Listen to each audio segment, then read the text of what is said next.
Hello everyone, मेरा नाम उदू sir है और ये मेरे 9th के बायोलॉजी का 4वां लेक्चर है। 4वां लेक्चर अगर किसी ने इससे पहले वाले नहीं देखे तो फिर वो जाके दूसरे वाले देख सकते हैं, फर्स्ट 3 लेक्चर्स। और ये वाला लेक्चर मुझे रहेगा, ये लेक्चर रहेगा डिफ्यूजन और ऑस्मोसिस के ऊपर। किसके ऊपर? डिफ्यूजन और ऑस्मोसिस। नाउ देखते हैं ये डिफ्यूजन और ऑस्मोसिस क्या हुआ। सबसे पहली बात, डिफ्यूजन। अगर हम पहले ही बात करेंगे वो डिफ्यूजन और ऑस्मोसिस की मतलब, डिफ्यूजन और ऑस्मोसिस की मतलब किसकी मतलब? डिफ्यूजन और ऑस्मोसिस, ये दोनों होती है पैसिव। क्या होती है?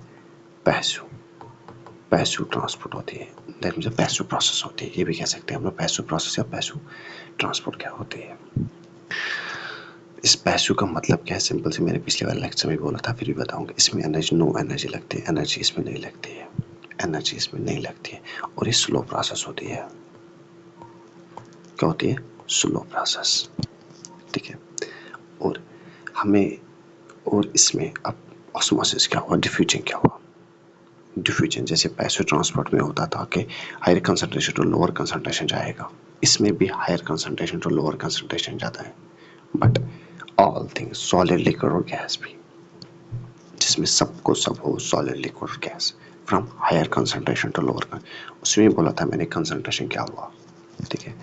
अगर हम देखेंगे, एक एग्जाम्पल है हमारे पास, फॉर एग्जाम्पल दैट सेल, ये सेल है, क्या है सेल?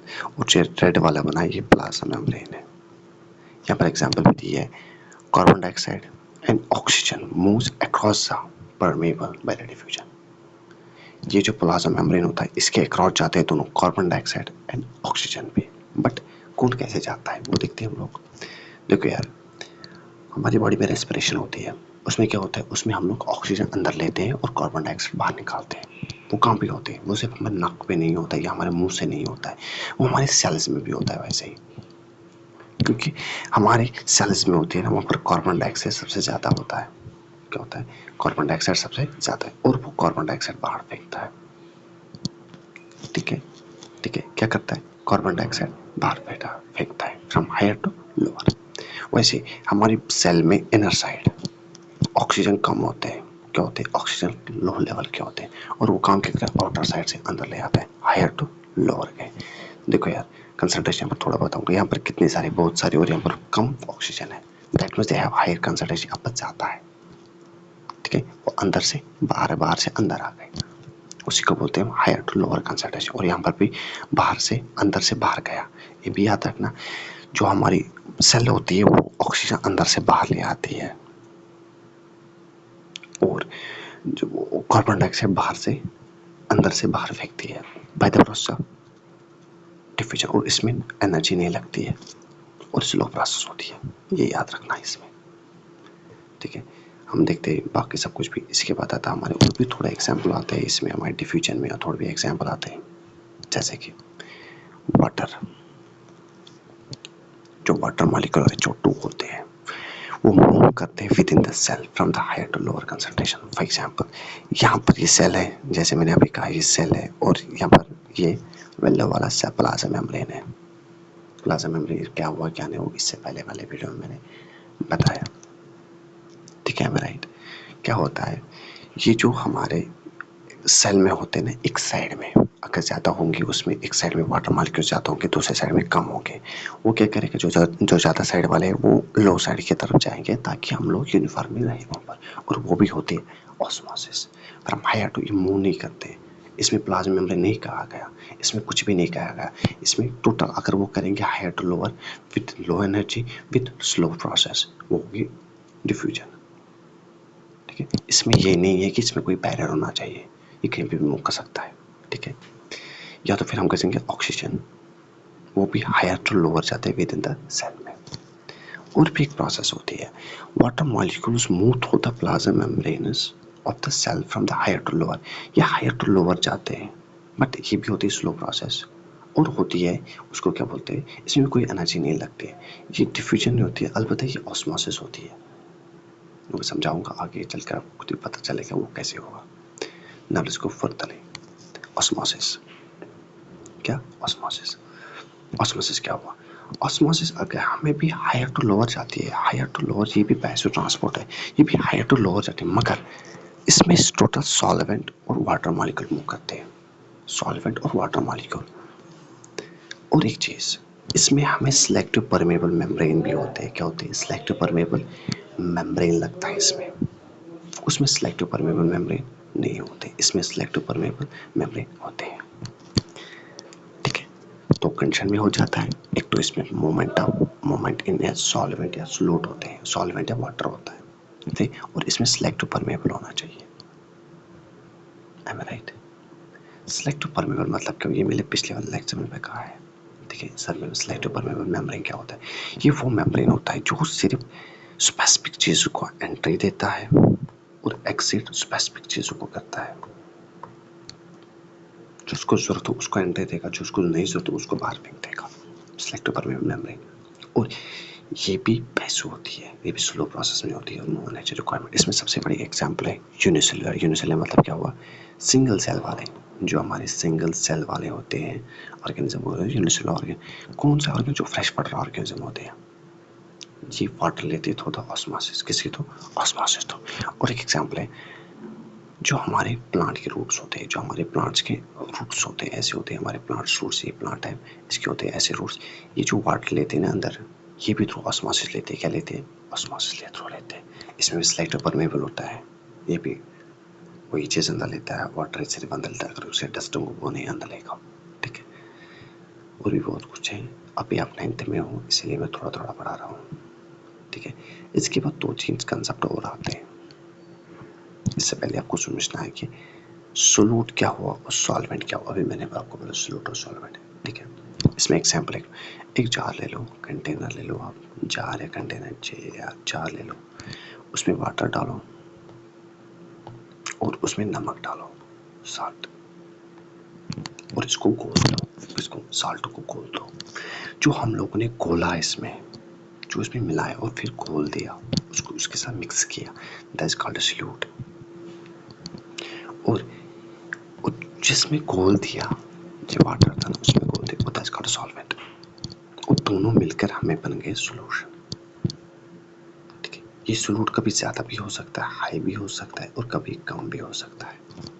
ये कभी ज्यादा भी हो सकता है, कभी कम भी हो सकता है।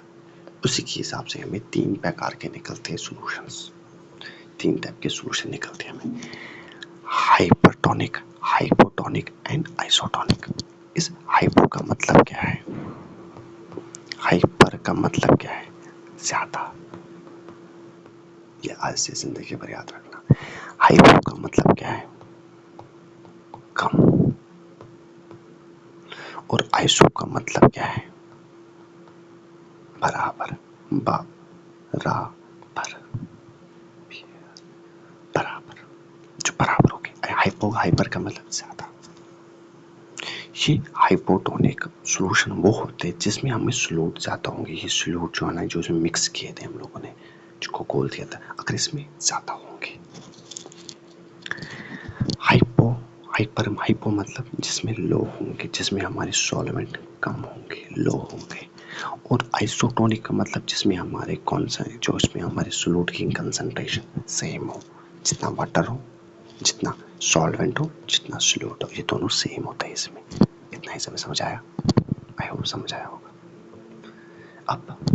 अब अगर हम लोग ये काम करेंगे, इस सेल को उठा के एक हाइपोटोनिक सॉल्यूशन में डालेंगे, ठीक है, एक हाइपोटोनिक सॉल्यूशन में डालेंगे, ठीक है, वाटर के हिसाब से। ठीक है, देखो यार, सोल्यूट में क्या होता है, हाइपोटोनिक में क्या होता है, मोर सोल्यूट्स, इसमें ज्यादा सोल्यूट्स होते हैं। हाइपो के मतलब में क्या होते हैं, लेस सोल्यूट्स। और इसमें क्या होते हैं, equal solvents in and out, दोनों साइड इन, सेल के बाहर भी सेल के अंदर भी दोनों सेम होते हैं।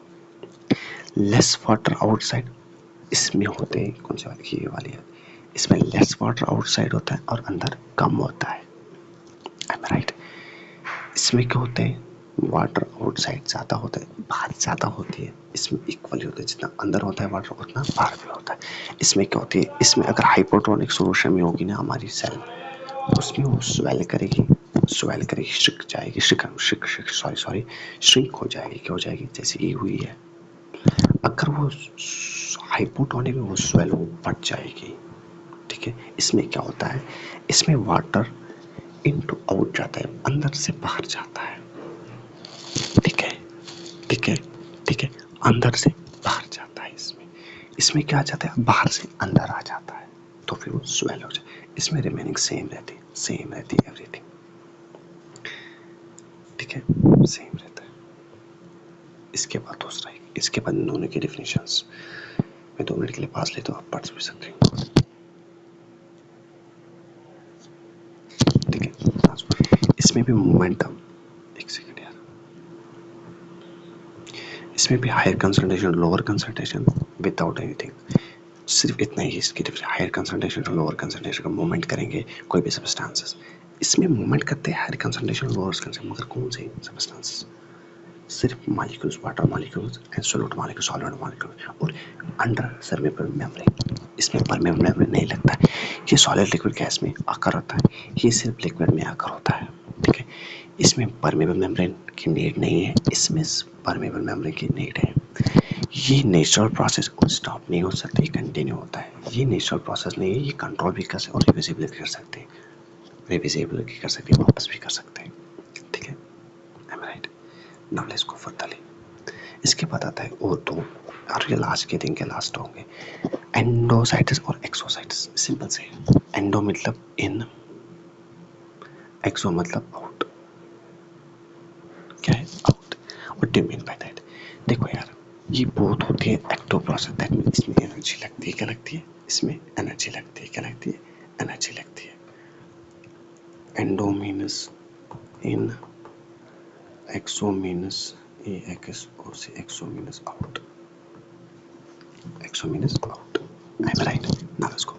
इसमें क्या होता है, जब सेल ग्लोब हो जाती है, बड़ी हो जाती है, ये क्या करती है फिर काम, जब सेल अंदर, देखो सिंपली प्रॉब्लम, एक सेल है, ठीक है, इसने फूड पार्टिकल्स या अदर सब्सटेंस कुछ भी अंदर लिए सेल में, ऐसे ही ऐसे ग्लोब और अंदर ले जाए सेल में, जो ये प्रोसेस होती है उसको बोलते हैं एंडोसाइटिस, इन करना। अगर ये काम करे, कोई भी मटेरियल या अनडाइजेस्टेड फूड पार्टिकल्स बाहर निकाले, कि सेल से बाहर निकाले, तो उसको एक्सोसाइटिस, एक्सोसाइटिस बोलते हैं उसको। सिंपल प्रोसेस है, सेल अंदर ले जाएगी फूड या कोई भी मटेरियल, उसको बोलते हैं एंडोसाइटिस, और बाहर निकाली उसको बोलते हैं एक्सोसाइटिस।